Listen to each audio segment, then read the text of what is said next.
Você já percebeu que tem paciente que fala sobre tudo, menos sobre aquilo que realmente importa? Ela conta a vida dela toda, ela fala da rotina, ela fala o que ela tem feito, mas ela não vai lá naquele núcleo, naquilo que deveria aproximá-la do que precisa ser trabalhado e elaborado. Isso não é má vontade, isso é defesa psíquica. E é aqui que os contos entram. Os contos terapêuticos são, até onde eu conheço, trabalhando mais de 10 anos com mulheres e com a contoterapia, uma das ferramentas mais potentes para passar a perna nessas defesas psíquicas. O que a narrativa simbólica do conto terapêutico faz é deslocar do eixo consciente para o eixo inconsciente. Quando a paciente ouve um conto, ela não é aconselhada, mas ela está ouvindo uma história.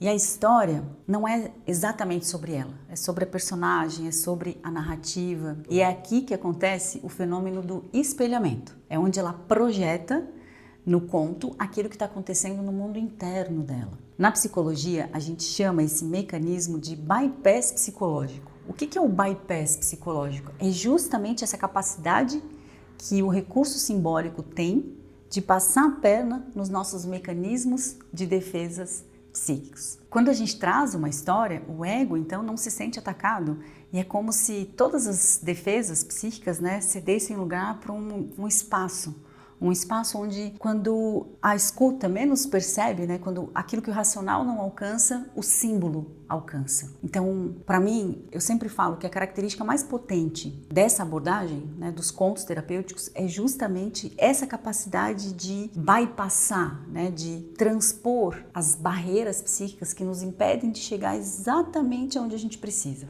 naquilo que tem valor psíquico e precisa ser trabalhado. Se a gente voltar lá em 1900 e lembrar, quando o Freud postula a teoria do inconsciente, o que ele fala sobre o inconsciente? Ele fala que os sonhos, por exemplo, e a linguagem simbólica dos sonhos é justamente a via régia do inconsciente. O Jung, então, afirma que o símbolo é a língua nativa do nosso inconsciente. Quando você trabalha com a contoterapia, não é o terapeuta que confronta o paciente, mas o conto. E isso você percebe logo nas primeiras aplicações dessa abordagem, Quando você começa a trabalhar, eu lembro que lá em 2019, quando eu comecei a trabalhar com os contos dos meus primeiros grupos terapêuticos, eu comecei a ouvir das mulheres, dos grupos, coisas do tipo: nossa, Liz, faz 8 meses que eu faço terapia individual e 2 meses aqui no grupo eu alcancei coisas que na terapia individual eu ainda não tinha visto. Ou, nossa, Liz, faz 3 meses que eu tô aqui, faz 1 ano e meio que eu faço terapia e consegui elaborar coisas tão profundas. Geralmente no primeiro contato já com a história, com o conto, a paciente, a pessoa que está ali para ser elaborada, ela já consegue ter insights profundos, já começa um processo de elaboração das suas questões através da história.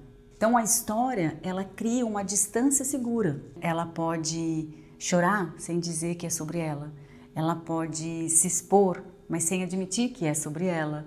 Ela pode se enxergar antes de estar pronta de se nomear, de dar nome para aquilo que ela está sentindo. Então essa distância segura permite que a gente trabalhe temas delicados, como abuso, abandono, núcleos traumáticos, difíceis, dolorosos, mas de uma maneira um pouco mais leve, com bastante segurança. É como se a história segurasse a dor para a paciente poder tocá-la. E aqui entra um outro ponto teórico que eu acho bem importante, Lá em Winnicott a gente sabe que a criança só consegue suportar a separação da mãe por conta do objeto transicional, um objeto que ela vai escolher para fazer a transição, para suportar essa separação psíquica da mãe. E aí ela escolhe um cheirinho, um nananeném, um bico, uma coisa assim. E a gente pode pensar que nessa estrutura da contoterapia que o conto também funciona como esse terceiro analítico, como esse objeto de transição, exatamente como essa frase que eu acabei de falar, que a história então segura a dor para que a paciente possa tocá-la. Então, a história ela funciona como esse terceiro, esse objeto de transição que permite que a pessoa saia de uma posição psíquica para outra posição psíquica, mas com segurança, se vendo à medida que vai sendo possível né, através da história. Lá no conto do Baba Azul, por exemplo, se você está trabalhando com uma pessoa que vive uma relação abusiva, através do conto da Baba Azul, ela pode identificar, né, que ela tem ali um aspecto abusivo interno através da história, sem que você, enquanto terapeuta, precise falar, olha, você está numa relação abusiva, né? Algo precisa ser feito. Então, para mim, né, eu costumo falar para as terapeutas que fazem a formação do método CIP que o conto é uma das ferramentas mais seguras para que a gente possa trabalhar, né, dentro desse ambiente terapêutico, mas uma das mais profundas, uma das mais tocantes, uma das mais com maior capacidade desse acesso, mas de uma maneira muito respeitosa, porque apesar de os contos passarem a perna nos nossos mecanismos de defesa, eles são muito respeitosos no que diz respeito a ir com o sujeito até onde o sujeito dá conta de ver em si. Se você quer saber um pouco mais sobre a contoterapia, linguagem simbólica, a contoterapia e como que você pode trabalhar com essa abordagem, eu tenho uma formação que forma terapeutas desde 2023, ela é reconhecida pelo Ministério da Educação. Eu vou deixar um link aqui embaixo desse vídeo, ali tem todas as informações. E por que é interessante, talvez, você saber um pouco, né, mais? Porque não necessariamente, para trabalhar com contos, você precisa deixar de usar a abordagem que você já usa. Na verdade, é como se o conto fosse uma carta na manga, né? Fosse, sabe assim, aquela caixinha de ferramentas que a terapeuta tem? É como se o conto fosse a ferramenta coringa.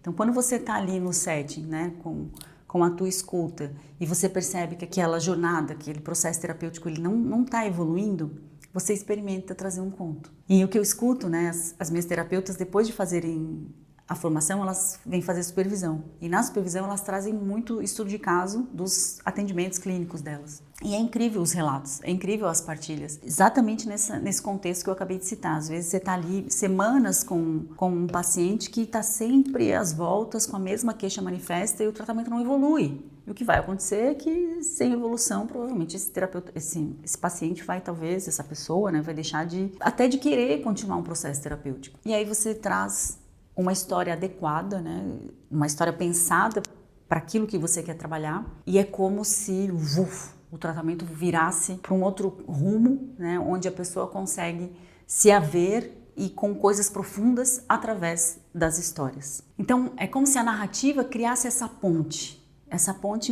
rápida e eficaz entre a mente consciente e o inconsciente. E essa ponte fosse uma ponte segura, onde esse paciente consegue fazer transpor, né, os seus conteúdos de uma maneira segura e eficiente. Quando você conta uma história, não é o paciente que se cala, mas é o superego, é a racionalidade, é a lógica, são as defesas, né? E o que entra em cena é o inconsciente, né? Então a gente pode pensar que o que responde é a alma.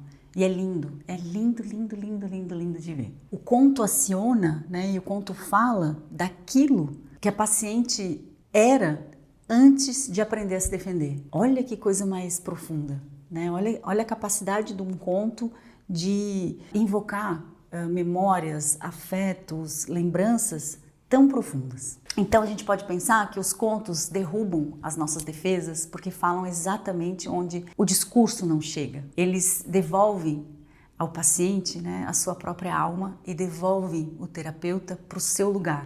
O lugar de facilitadora, de ponte, né? Não de salvadora. Se você quiser se aprofundar nessa abordagem, nessa ferramenta que é tão potente, tão linda e tão apaixonante, eu vou deixar um outro vídeo aqui onde eu falo como é que eu comecei a trabalhar com esses contos e formei meus primeiros grupos terapêuticos. Vai ser uma alegria ter você por aqui, viu? Até o próximo vídeo.